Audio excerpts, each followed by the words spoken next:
Right, so here I have a hub assembly for a Land Rover Discovery 1. So these are the same for Defenders and Range Rover Classics.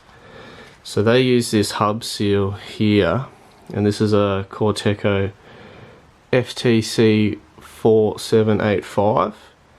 There are two lips here, and the workshop manual states that these need to be pressed in 4mm deep. So that's 4mm from this height, so they've got to go in like that.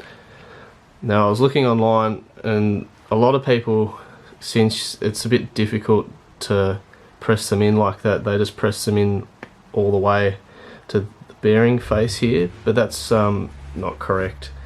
So what I've done is designed a tool. So this is 3D printed. This sits over the seal like so, and then presses it in and seats it exactly 4mm inside. So I'll show you how the seal works on the stub, and then I'll show you how the tool works. So how this seal works is the inner lip seals on this surface here, and then the outer lip seals on this surface here. So when it's installed correctly, it sort of sits like this, and it presses up. The lip presses up just a little bit. So if it's installed too shallow, it'll force this seal probably too hard up against this face, and it'll probably ruin that outer seal. And then if it's installed too deep, it'll sit here, and then the outer lip doesn't work at all. So that's why you need to install this seal at the 4mm like the manual requests.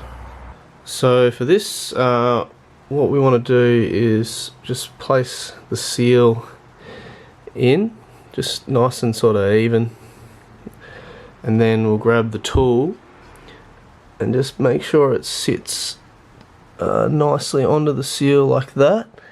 Now with the handle, it should really just need a firm press in like that, and then that's it. So the seal is now 4mm in, and it should work correctly with the inside lip and the outside lip sealing.